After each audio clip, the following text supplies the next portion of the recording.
انسان کی یہ ٹریجڈی ہے، یہ المیہ ہے انسان کا. اس کو بھی قرآن مجید کی ایک سورت میں قسمیں کھا کر اذا السماء انشقت، اس کے بعد کیا فرمایا؟ یا ایھا الانسان انک کادح الی ربک کدحا فملاقیہ، اے انسان تیرا المیہ، تیری ٹریجڈی اس سے کہیں بڑھ کر ہے.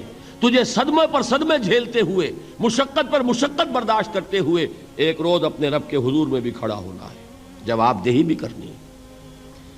اس دن کے حساب سے، اس دن کے احساس سے جو بڑے بڑے ہماری امت کے عظیم جو گلے سرسبد ہیں، ان کا یہ حال آپ نے پڑھا ہوگا. حضرت ابوبکر صدیق رضی اللہ تعالی عنہ وہ ایک عجیب کیف کے عالم میں فرمایا کرتے تھے، کاش میں درختوں پر چہچہاتی ہوئی چڑیا ہوتا جس سے حساب کتاب نہیں ہوگا.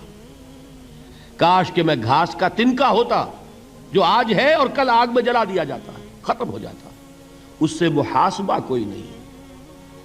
وہ جس کے احساس سے کہ حضرت عمر جو ہیں اپنے انتقال کے وقت سخت بے چین تھے. ان کے بیٹے حضرت عبداللہ ابن عمر رضی اللہ تعالی عنہما نے ان کا سر جو ہے وہ اپنے زانوں پر رکھ لیا تو کہا نیچے ڈال دو. ایک عجیب بے کلی اور بے چینی. انہوں نے کہا ابا جان آپ کیوں پریشان ہیں؟ آپ تو عشرہ مبشرہ میں سے ہیں، آپ کو تو اللہ تعالیٰ نے جنت کی بشارت حضور کے ذریعے سے اس دنیا میں دی. حضرت عمر فرماتے ہیں کہ خدا کی قسم اگر قیامت کے دن عمر برابر سرابر پر چھوٹ گیا تو بہت بڑی کامیابی تصور کرے. یہ احساس جن کو ہوتا ہے. حضرت علی کا حال کیا ہوتا ہے؟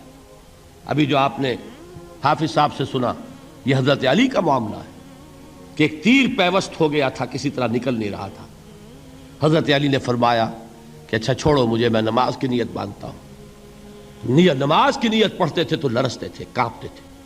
کس کے سامنے کھڑا ہوں اور کس کے سامنے مجھے ایک دن جواب دہی کے لیے کھڑا ہونا ہوگا. لن تزولا قدم ابن آدم، حضور نے خبر دی ہے ابن آدم کے قدم ہل نہیں سکیں گے.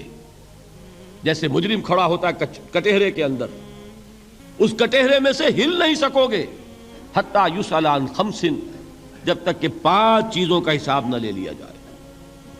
وہ 5 چیزیں کیا ہیں؟ کان کھول کر سنیے. عن عمرہ فیما افناہ، عمر کا حساب دو. یہ 80 برس اور 70 برس ہم نے تمہیں دنیا میں دیے، کہاں ضائع کیے؟ وعن شبابہ فیما ابلاہ، اور خاص طور پر جوانی کا دور، امنگوں کے دن، ولولے ہوتے ہیں، قوت ہوتی ہے، توانائی ہوتی ہے، آدمی چلتے ہوئے زمین پر پاؤں مارتا ہے، قوت جو ہے وہ اپنا اظہار چاہتی ہے. یہ جوانی کہاں گلائی؟ حساب دو، ایک ایک لمحے کا حساب دو. وَعَن مَالِهِ مِنْ أَيْنَ اكْتَسَبَهُ وَفِيمَا أَنْفَقَهُ، ایک ایک پائی کا حساب دو. مال کا کہاں سے کمایا تھا، حلال سے کہ حرام سے، اور کہاں خرچ کیا تھا، گل چھروں میں، عیاشیوں میں، یا نیکی کے کاموں میں، ادائے حقوق میں، اللہ کے دین کے لیے.